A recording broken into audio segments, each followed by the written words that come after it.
Hi friend, welcome to the Quiet Connections podcast. Do you feel anxious and not good enough in social situations? Feel like you're weird, broken or don't fit in? You are not alone. Join Hayley and Stacey on a journey to quiet confidence, picking up key insights to help you feel more calm and confident, so you can finally speak up, join in and feel like you belong too.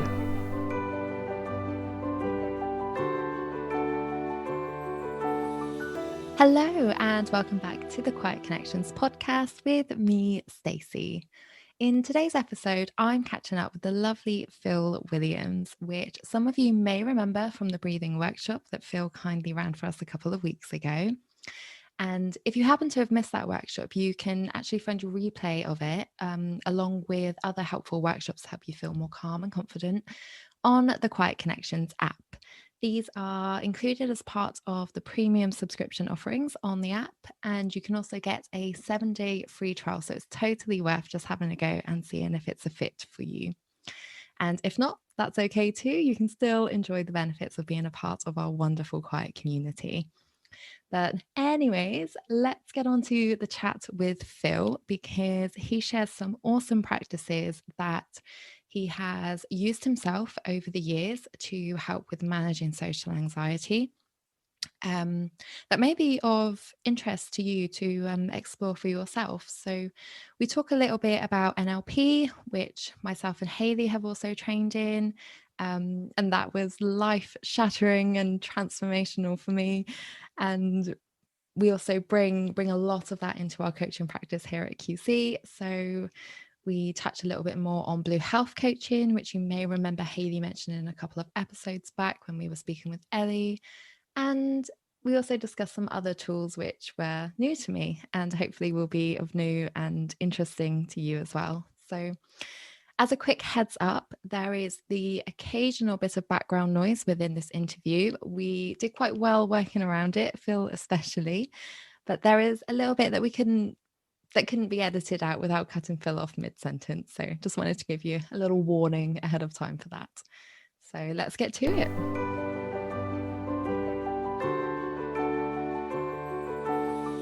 Hi, Phil, and welcome. Thank you so much for coming on and having a chat with me today. It's a pleasure to be speaking with you.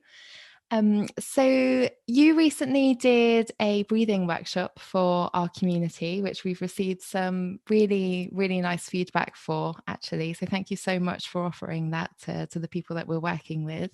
How did you find that?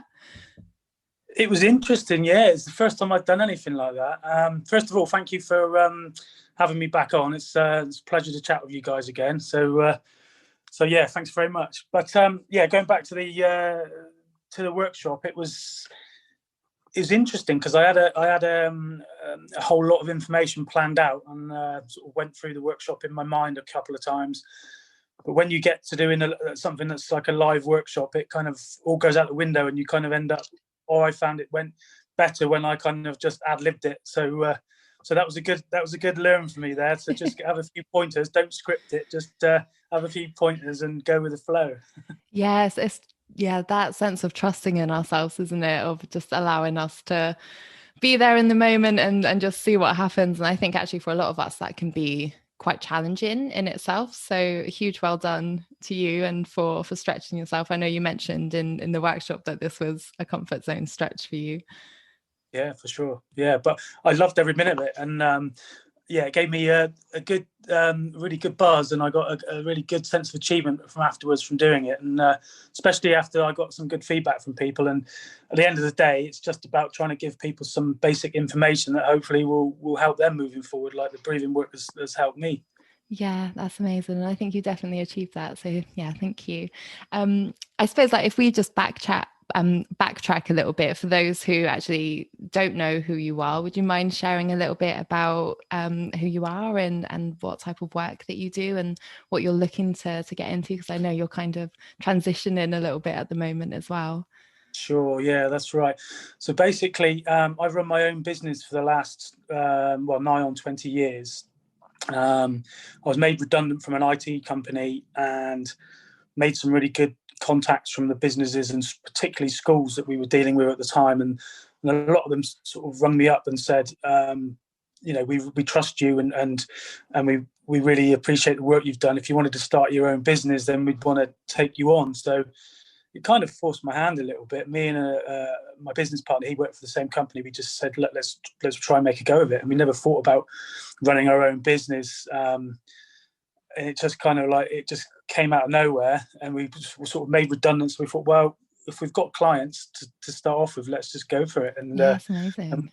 And we did that, and we've gone from strength to strength, really. We've just sort of grown the team, and we've evolved from not just IT support, we've evolved into telecoms, and we do CCTV, all sorts of stuff that can help not just schools and businesses, but home users. I've also got a shop, sort of a repair shop that we just use, and primarily for retail side of the business. But it's certainly been a journey on the learning to run your own business and having to deal with staff. But also, as I said on the workshop the other night, I've suffered in the past with social anxiety, and just general anxiety. I've been, generally I've been feeling fine one minute, and then suddenly I'm feeling anxious, and I'm like, this is weird. Why am I feeling anxious? I don't know what's going on here. And the social anxiety was just, things like even going to meet friends would be a challenge, because I would be conscious of what I would talk about, what they would think of me, what shall I wear, all sorts of stuff would go through my mind. And it was just, I would just allow my thoughts to run riot, and they would just spiral and go out of control. And then I would just, the classic panicky breath and all sorts of sorry about that. That's okay. Got some work going on. So yeah, I mean, the whole anxiety thing, it was just it got to a point where I was thinking, it was, although I was managing to function, it got to a point where I thought, I really want to do something about this. And this was about 10 years ago that I started hearing of the term NLP. And I've done a little bit of research, read up on a couple of the guys who created NLP, like Richard Bandler, and was interested with it. And then I noticed an introduction course to NLP at Cornwall College. So I went along and done a course with Lizzie Labellestiere, if I pronounce her name right. Yeah. Sorry if I haven't, Lizzie. And thoroughly enjoyed it. It was like a 10-week course. And we just sort of went for an hour, I think it was like 2 hours on a Thursday night. And from there, I just sort of thought, right, I want to take this further. And then I went on to do a full NLP practitioner's course, which is quite in depth. And the way we done it was Friday, Saturday, and Sunday once a month for, I think it was 10 months. So it was quite intense. So you'd have 3 days of intense training, then you'd have sort of lots of homework to do and reflecting to do until you go on to the next month. But I got so much out of it, and it helped me immensely in terms of working out better strategies for me to live my life by, and to communicate not just with other people, but more specifically for me, it's how I was communicating with myself, because I would beat myself up mentally on a lot of things. And I've learned a lot since then, and the key is to be kind to yourself, because if you can't do it to yourself, you can't expect anybody else to be kind to you, is the way I see it. And it's, I think, the way you react with yourself and the way you communicate with yourself, if that's kinder, you kind of reflect that outwards, I feel. And as I've developed, I found my relationships with people have become a lot more I was going to say, I don't know what the right term is, but I used to find I could be a bit harsh and a bit abrasive with people, but now I'm a lot more calm and a lot more understanding with people. And empathy is a word I would use. Yeah. Absolutely. And likewise, I also did my NLP training with Lizzie too. And so I know how intense that training is.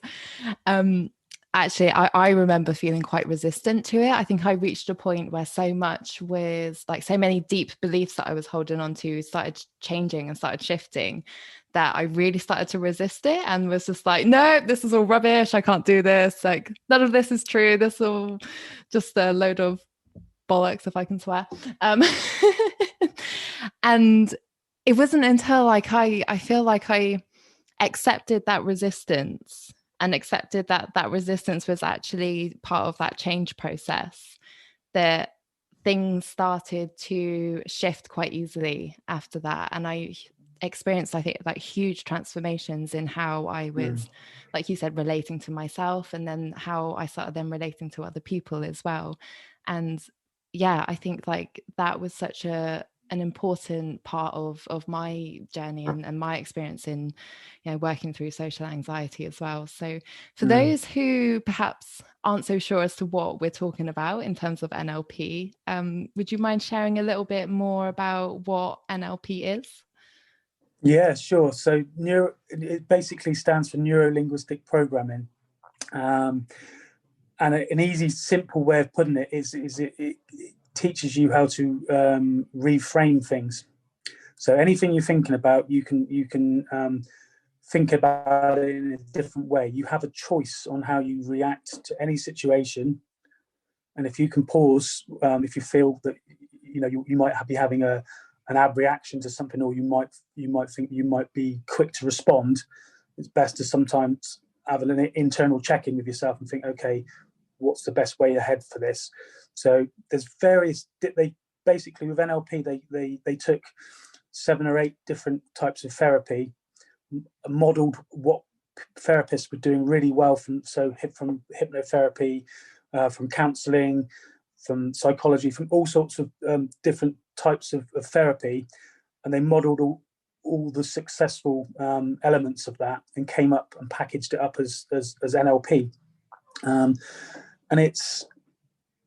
there's so many different facets to it, and there's so many different, people who practice NLP call it a toolkit, and there's lots of things you've got in your toolkit that can help you develop your well-being and the types of relationships you have and how you relate to the world, basically. And going back to what I was talking about last week with the breathing, I found the breathing is another huge technique that you can bring in as part of a toolkit of resourcefulness for yourself. And I don't like to just call it NLP these days. I just like to call it my well-being toolkit.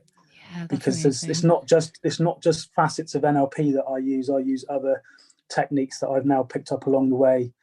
Like meditation, mindfulness, all these kind of things. So something I've come across quite recently is a spin on yoga nidra, which is called neuro nidra. So it's a lady in America who helps people with PTSD. She's developed this. She's also trained in neuroscience, and she's heavily into neuroplasticity and being able to change and develop pathways in your brain. And she's brought out some really good yoga nidra technique. There it goes again. So yeah, yoga nidra is it's basically you could put it down to, you can listen to a half an hour of yoga nidra, and it's like a mindfulness meditation. And that these mindfulness meditations, if you like, really powerful, really powerful. So yeah, the whole yoga nidra thing, that's been something that I've only found out about recently, because about 5 years ago, a good friend of mine is a meditation teacher, and he teaches classic, what you call TM meditation, transcendental meditation, which is what the Beatles learned back in the 60s, when it was all classed as a bit woo-woo and a bit hippie. And I find that a great meditation. But they have this, it's quite rigid. They say, if you can, try and do 20 minutes twice a day.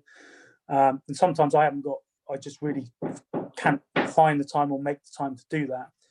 So having things like yoga nidra, I can literally just download an MP3, put my headphones on just before I go to bed or for half an hour before, and just listen to this, and just, it's like a lot of it is like a body scan. So probably what you've probably done classically with other types of meditation or mindfulness is you just check in on different parts of the body and relax it. Very similar, but with a yoga twist, and it's also, a lot of it's about chakras. If anyone's aware of chakras, then they talk about that. Love it. But yeah, I find that is another toolkit that you can use, and it just complements the whole NLP sort of tools, if you like. Yeah. Oh, that's amazing. And that sounds like some really interesting things that other people who are listening can go and explore and see how that kind of works for them. So yeah, thank you very much for sharing that. I think I'll go check out that. I will say, actually, she's the person to look up is Emily Hightower. Okay. And she's on Instagram as Intrinsic Way. A lot of the work she's doing, she does a lot of work in the UK as well. Actually, they do a lot of work with ex special forces people, firefighters who've been in very traumatic situations. And she has this great way of dealing with people. She'll go in and if they really are in a bad way, she'll just say, "Look, I'm really sorry that's happened to you, but what we're going to do moving forward." There'll be no deep diving in and unpacking all of the stress and bringing that back up. It's just, okay, you've had something really bad happen to you. I'm going to help you move forward with it now. So, you don't have to unpack it or go into reliving any of that trauma. It's just, right, we're going to give you some tools now to leave that all behind you, which I think is a great way of working with people like that. Absolutely. And I know that from the research that myself and Hayley have done, and just observations from working with people, and I think exploring like our own paths as well, that what we've noticed is that a lot of social anxiety is rooted in the sense of childhood trauma that is quite often, I think, associated with our relationships and with our attachments. But there could be many things that kind of contributed to that. So it sounds like that tool that you've just shared could be something really worth exploring for those who are listening. What I would love to know, Phil, is what's been the biggest transformation that you've experienced, or the most insightful thing that you've learned about yourself over the years of kind of exploring all these different tools and creating this wellbeing kit for yourself? Oh, so many different things. Big question. I think one of the things that I've really learned helps me is to be disciplined, because sometimes you can learn something new and think, oh, I'm feeling better now, I'll stop doing it. But I think those are the times when you need to just keep doing something. Like with the breath work, I make sure I do it every day. I make sure I do some type of mindfulness at least once a week. Getting out in nature and being near, something we'll touch on in a minute about being around water as well. Every day if I can, I'll try and make sure I get some fresh air, get some daylight. So a few years ago, my office, my old office, was in a workshop that we was at the back of the workshop that backed onto another workshop, so it had no daylight. And I found that was really, really bad for you. Well, it's proven to be bad for you, but you could be in there at 4:00 in the afternoon and you could think it's like midnight because you've just got the harsh lights, and it's not even like LED lights that we've got now. It wasn't that kind of stuff. So just being able to appreciate, I think that was one of the things that's actually made me more appreciative of natural light and being in and around natural light. And that is actually proven as well that affects your circadian rhythm, so your sleep patterns. If you can get out early in the morning to see the sunset, or the sunrise, or when the sun is just coming up over the horizon, and also seeing it not through glass as well. It needs to be, to get the best benefits, you need to be outside.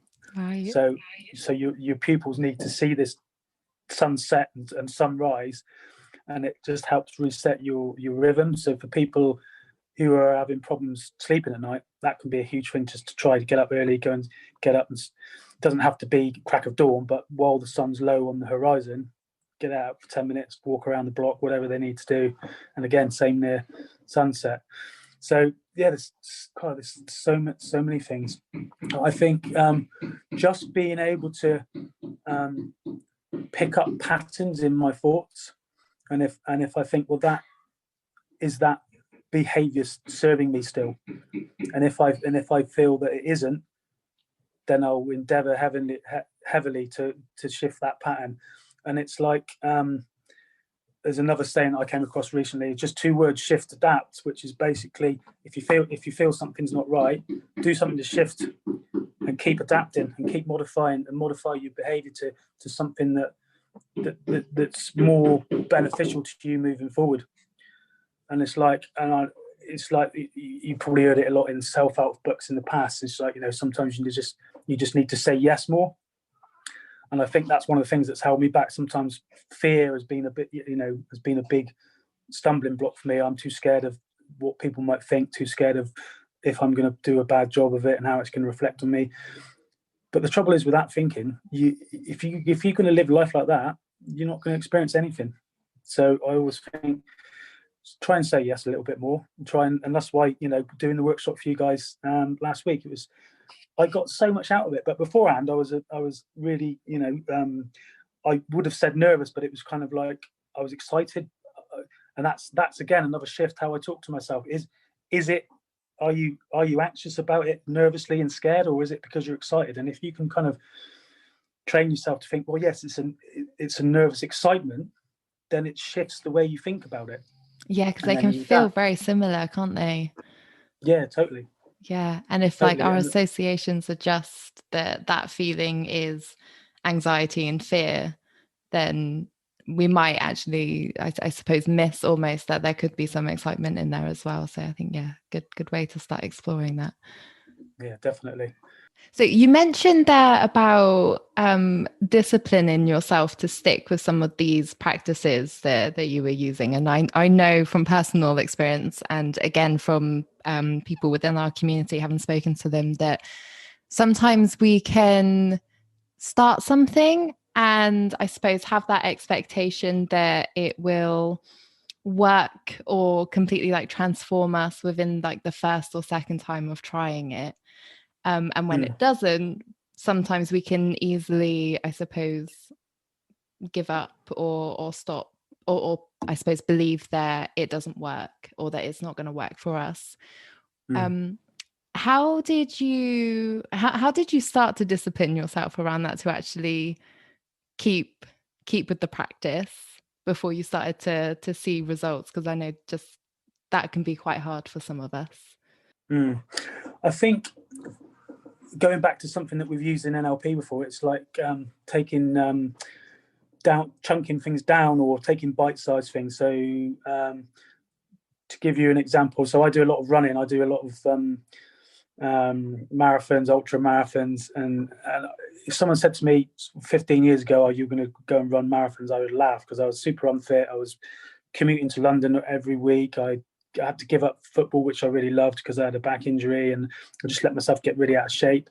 And then my business partner was in the Marines, and he said, come out for a run with me. And I said, okay. And I sort of ran to the end of the road and thought I was going to die. I thought I was going to have a heart attack. I thought, this isn't for me. But I just said, well, give it a go and just go around the block, and I'll just make little milestones to say, if I can go to the next lamppost, or if tomorrow I'll see if I can do another half mile. And I use that sort of strategy in a lot of things. I'll just sort of chunk things down. So if I wanted to go out and take on a new client, for instance, I would or wanted to take on even if that's within whatever realm that's in within IT, then I would just do little things to, rather than think, I don't want to go cold calling or anything like that. I wouldn't call it a cold call. I would just find a different way to make something that you feel uncomfortable. If you can find a different way to reframe it and make it feel slightly more comfortable and more palatable, because at the end of the day, it's whatever works for you, really. You've got I call it sampling. You just sort of sample little things. So if you think you might like to try something new, well, do it once a week for a month and commit to that. Just say, okay, I'm going to do it once a week. but I'm not going to just give up after the first couple of goes. I'll give it a proper crack at it, and at least that way you can say you've given something a good go. Yeah, I love that. Yeah, does that make sense? Absolutely, and I love that term, sampling. That's a really nice way, I think, to approach it. It sounds very similar to what we call comfort zone stretching here at QC as well, in terms of it's gradually building upon something, and breaking it down into those very small steps, and just taking it like one little thing at a time until it starts to feel a little bit more comfortable, like the next time you do it, and then a little bit more comfortable the next time you do it. But yeah, sampling is a really nice approach to that as well. It feels nice, just going to sample lots of things and see what feels good. Sample something new this year, and if it's not for you, sample something else until you find something that sticks. It's like I never thought that running would be such a big part of my life, and now, I go running 3 or 4 times a week, and if I don't do it, I miss it. I find it meditative, and it's releasing those endorphins. It's just, you get such a good buzz after it, and I get that from any type of exercise. But that's what works for me. Some people don't think, well, I'm not into that kind of thing, but even just going for a walk in nature, if I'm injured, and just to get out and think, right, I can't run, so okay, I'm going to go and walk around the woods, and that to me is enough. That will just, and again, you can still be grateful for that, because all right, you can't go out and do the running that you want to do, or the sport that you want to do if you're injured, but just to be outside, and that, it's just, I get personally a lot from it. Yeah, amazing. So let's have a little talk about the Blue Health, because I know you've recently trained as a Blue Health coach, and you were on that training with Hayley, weren't you? That's right, yeah. What was your biggest takeaway from that training? That week had a huge impact on me, because it, going back to when I first learned NLP, I felt that I wanted to use it more with people, and I was thinking about transitioning away to do a bit more coaching alongside my current business. But then my wife fell pregnant with our 4th child, so things kind of got put on hold. And as she's got older and I've had a bit more free time running a business and 4 kids, free time is challenging. I thought, right, I want to get back into it, and I've been talking about it for a couple of years. And then last year, I spoke to Lizzie over at Going Coastal Blue, and she said, I've got a couple of courses coming up that you might be interested in. And I've always lived in West Cornwall near the sea, and I've always loved the sea. Even when I go running, I like to be on the cliff paths. So there's always a connection to me, and surfing and paddleboarding. And she told me about the premise of Blue Mind. I thought, yeah, I liked that.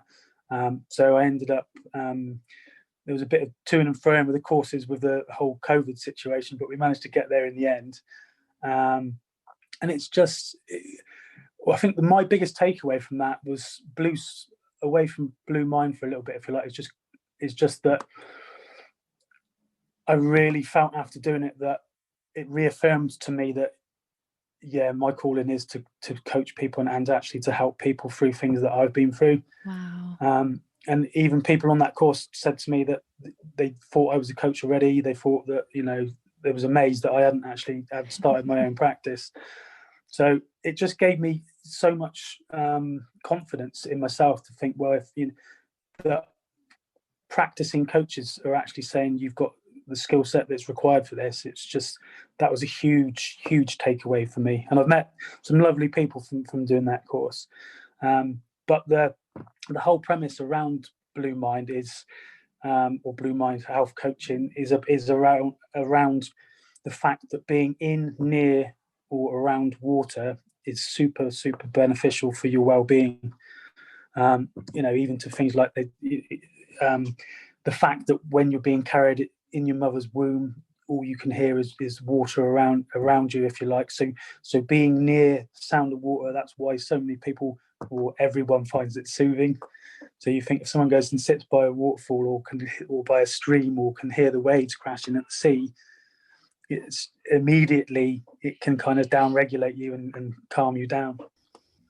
I was about to sneeze. It disappeared though. Sorry, carry on. Yeah, that's all right. So yeah, and it just really resonated with me. I thought, you know what, this kind of the whole premise of coaching in nature really struck a chord with me. And like I said, I like running out near the coast. I like walking out. Me and my wife like to walk on the coast paths. And if you can take people into that environment with a bit of coaching, it makes it less formal as well. And I think sometimes if you coach in a formal way, you don't get to really know somebody. I think if you can kind of build a nice rapport with them and get them into a nice, relaxing, calm environment where they feel safe, then they're going to open up more. Because it's very difficult to be stressed out or to be rigid when you're by the coast or by the seaside, because everyone associates the beach with holidays and having a good time and that kind of stuff. So it puts people in the right mindset for coaching, I think. But I think as well with the landscape of the coast or on beaches and cliff path walks, there's so much that you can use to create metaphors as well.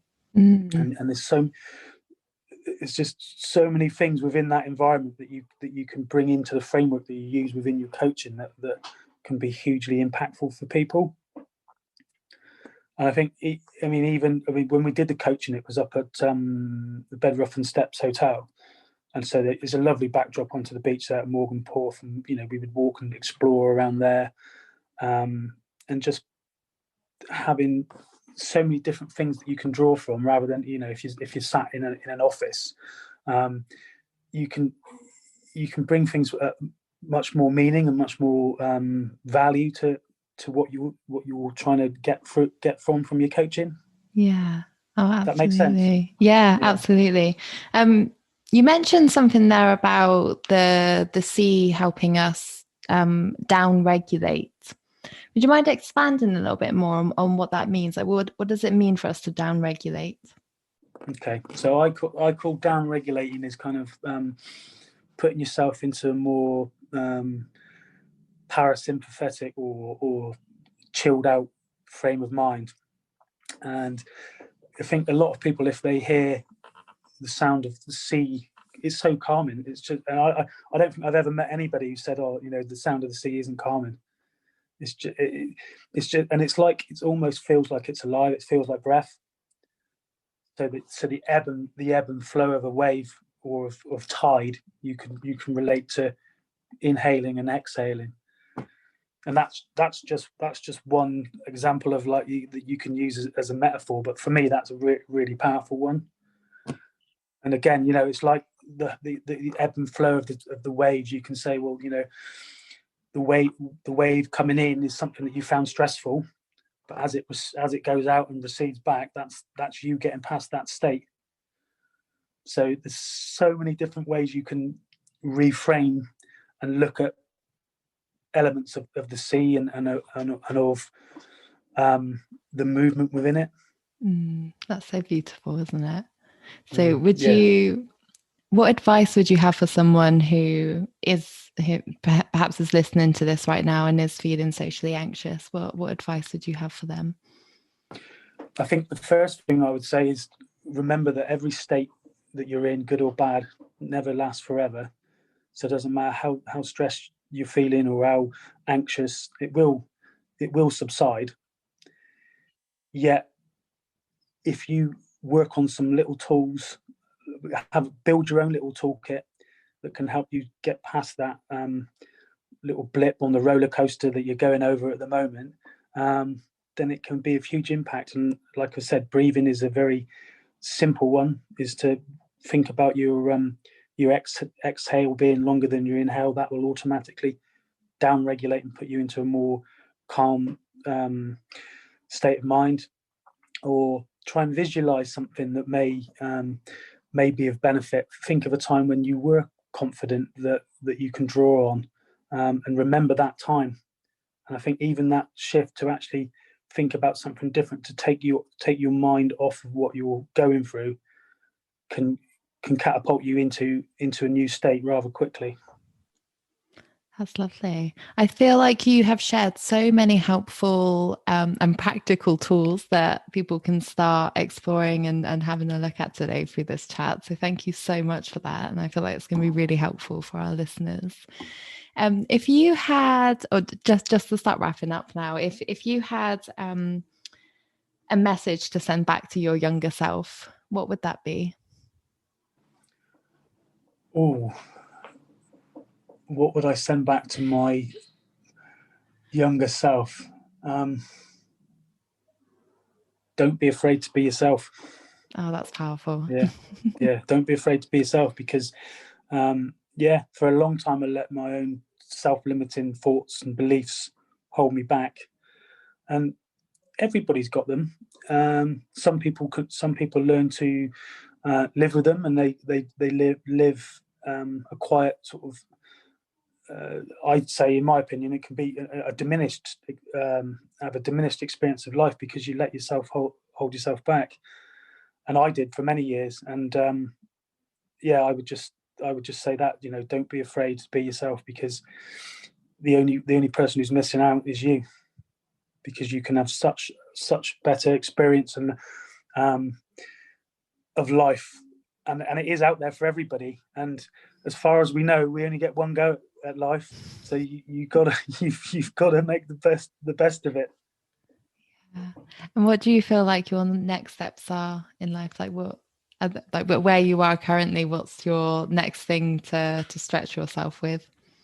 Okay, so I'm going to be doing some more training this year in some more breathing workshops that I want to be delivering. So I'm going to be, and also cold water immersion. So I'm going to be looking at maybe training with COVID permitting, with Wim Hof, and going to do the trainer's course with that. Wow. And there's another interesting, really powerful breath technique that I've just heard about recently called Soma breath, SOMA, or Soma breathing, and that works with, similar to a Wim Hof technique, where you upregulate or put yourself into a more alert state, but it's done to music and to specific breathing patterns. So you might breathe in for 4, out for 4, and then they shift it to the beat of the music, so it kind of like brings whole new elements. And I think if you get stuck in doing the same thing every day, it can become difficult to make it a habit. So if you can find, like certainly with the breathing techniques, if you can find different ways to make it interesting and keep it fresh, then it keeps you more interested and more likely to make it that habit that you want, a daily habit. So I'll be working on that. That'll be one sort of facet that I'll be looking at, and I'll be looking to take on some coaching clients. So now I've worked with a couple of people recently, and they've had some benefit from it. I've had some good feedback, so I want to keep on keeping on with that, really. So I'll be working on developing my own website for my coaching, so people can get in contact with me for that. And and it will be, because I'm new to coaching, I'll be working sort of with a lot of people for reduced rates. So I won't be sort of looking to charge a fortune for my coaching. So I just want to get experience, and if somebody feels that they can benefit from spending some time with me, then it helps me as well as them, because it's teaching me to work on my coaching practice. Yeah, absolutely. And I know that we've already sent a few people your way for some of that practice, haven't we? So you have, thank you. Thank you. And also those training work, or oh my god, words are not coming out of my mouth today. Let me start that bit again. Okay. Those training programs that you're looking into doing this year, they sound really fascinating, and I would love to have you come back and do a workshop for us again on bringing in some more of these elements that you're learning, if you would like to come back and do one. I'd be delighted to do some more work with you guys. Like I said to Ellie when we done the breathing workshop, I really do genuinely think that the resources that you guys are bringing out to people are really powerful, and the daily contact that you have with your with all the people within your group is brilliant, and it's a heck of a resource to be out there for people to tap into, because so 20 years ago, when I was feeling I could have benefited from something like this, there was nothing like that around. So kudos to you guys, because I think it's the company that you and Hayley and everyone and your team there are developing is brilliant for Cornwall, definitely.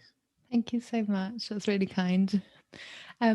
So yeah, we're really looking forward then to having you come back and do some more workshops, and looking forward to, well, what I'm thinking is that once you've set up your coaching practice and everything, we'll get you back on the podcast for another chat and see how things are progressing. So yeah, thank you so much, Phil.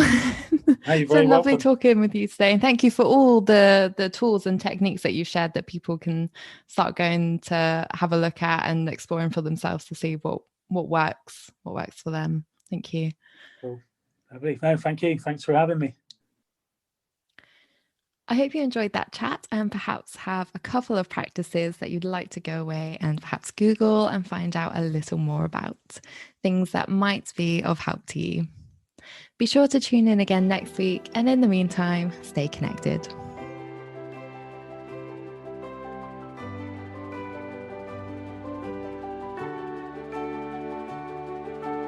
Thanks for listening. You can find the show notes from this episode at quietconnections.co.uk. If you found this episode helpful, then please tell a friend about it or share on social media. With gratitude for the support of the National Lottery Community Fund.